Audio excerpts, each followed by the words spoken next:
Halo great people, hari ini kita lagi ada di Kamojang, tepatnya di Wanoja Coffee. Dan kebetulan banget, sekarang Wanoja lagi masuk panen raya. Jadi kita bakalan lihat langsung gimana proses kopi di sini dibuat. Mulai dari sortir cherry, fermentasi, penjemuran, sampai akhirnya jadi green bean yang siap dijual. Tapi kali ini kita fokus bahas proses yang paling banyak diproduksi di Wanoja, natural proses. Kalau biasanya buah langsung dikupas setelah dipetik, di natural proses justru buah kopinya dibiarkan tetap utuh selama proses pengeringan. Makanya metode ini sering juga disebut dry process.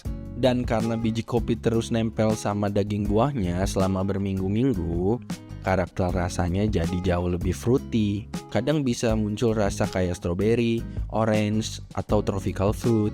Bahkan ada juga yang winey. Pagi ini suasana di Wanoja Coffee lagi sibuk banget karena sekarang mereka lagi masuk masa panen raya. Di tempat ini musim panen biasanya mulai dari bulan April sampai sekitar akhir Juli atau awal Agustus. Kalau sekarang tuh kita kan lagi mulai masa panen raya ya kalau di Wanoja.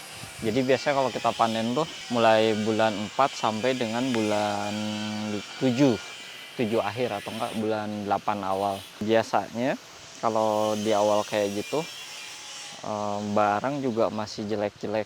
Nah biasanya itu di awal tuh kita komersil, habis itu jalan ke natural, wash, sama honey. Jadi kalau natural di Wanoja, kalau untuk yang anaerob, cherry-nya datang. Cherry datang itu biasanya kita pilah dulu, pilah bahan yang buat wash sama bahan yang buat natural. Dan ternyata di awal musim panen kualitas cherry biasanya belum terlalu stabil. Makanya di periode awal kopi-kopi yang masuk masih banyak yang dipakai untuk kebutuhan komersil. Baru setelah kualitas buah mulai bagus, Wanoja masuk ke proses-proses seperti natural, wash, dan honey. Dan hari ini yang lagi diproduksi adalah natural proses. Natural proses sendiri jadi proses yang paling banyak diproduksi di Wanoja. Bahkan sekitar 80% produksinya adalah natural.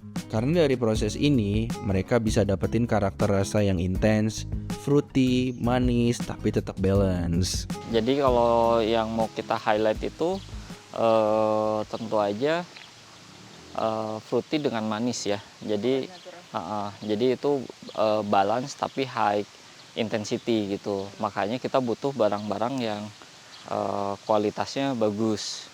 Karena kalau kita pengen ya kopi yang intensitasnya tinggi itu nggak bisa didapat kalau si bahan bakunya nggak bagus. Jadi yang pertama itu bahan bakunya dulu bagus. Tapi buat dapetin karakter rasa kayak gitu, semuanya ternyata harus dimulai dari bahan baku yang bagus. Cherry yang datang bakal dipilah dulu, mana yang masuk ke wash, mana yang masuk ke natural. Setelah itu, buah kopi masuk ke tahap fermentasi. Di Wanoja, fermentasi natural dilakukan secara anaerobik. Medianya mungkin tergantung ketersediaan ya. Kalau misalkan lagi tersedianya tong, kita pakai tong. Kalau misalkan tong yang udah penuh ya kita mau nggak mau pakai plastik ya. Pakai plastik kayak gitu. Yaitu difermentasi, di-seal, jadi nggak ada udara yang keluar masuk, selesai, udah kayak gitu, simple. Dan proses fermentasinya biasanya berlangsung sekitar 5 hari. Kalau misalkan kurang, biasanya kurang fruity. Kalau berlebih, biasanya terlalu funky, ya terlalu fermented, atau bahkan nanti asamnya terlalu asam cuka. Setelah fermentasi selesai, buah kopi langsung masuk ke area penjemuran. Dan disinilah proses paling krusial dimulai. Cherry dijemur di atas raised bed atau tempat penjemuran kopi supaya aliran udara bisa merata di atas dan di bawah. Hari pertama penjemuran biasanya masih diisi dengan kegiatan proses sortir menyortir. Cherry hijau atau yang kurang matang masih dipisahkan satu persatu. Karena di natural proses, sedikit defect aja bisa ngaruh besar ke hasil akhirnya. Dan proses pengeringannya sendiri nggak sebentar. Butuh waktu sekitar 18 sampai 28 hari. Sampai kadar air kopi turun ke angka yang ideal. Ya kalau misalkan pengeringan tiba-tiba, karena kita benar-benar bergantung ke sinar matahari nih. Kalau tiba-tiba hujan terus ya udah kering lama. Satu, pengeringannya lebih lama. Kedua, berpotensi berjamur ya. Jadi berpotensi nanti ngerusak cita rasa gitu kan, ada defect. Underdog natural itu setidaknya dari petik sampai dia selesai bisa jual itu butuh waktu 2 bulan paling cepat, 2 bulan sampai 3 bulan. Itu kalau cuacanya ideal. Nah, kalau misalkan banyak hujan itu bisa sampai 4 bulan.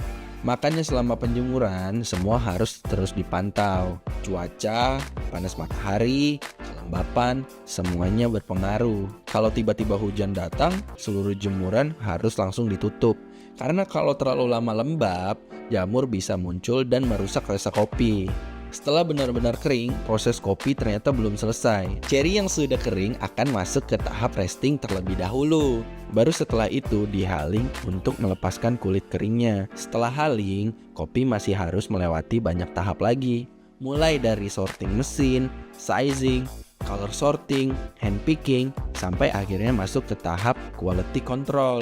Dan kalau semuanya lolos, barulah kopi siap dijual atau didistribusikan. Total prosesnya sendiri bisa memakan waktu sekitar 2-3 bulan. Kalau cuacanya kurang bagus, bahkan bisa lebih lama lagi. Dari luar, mungkin natural proses kelihatannya cuma dijemur aja. Tapi ternyata, di balik rasa fruity dan manis dalam segelas kopi, ada proses panjang yang harus dijaga setiap hari. Mulai dari kualitas ceri, fermentasi, penjemuran, sampai cuaca yang nggak pernah bisa diprediksi. Dan mungkin itu juga yang bikin setiap kopi punya rasa yang berbeda.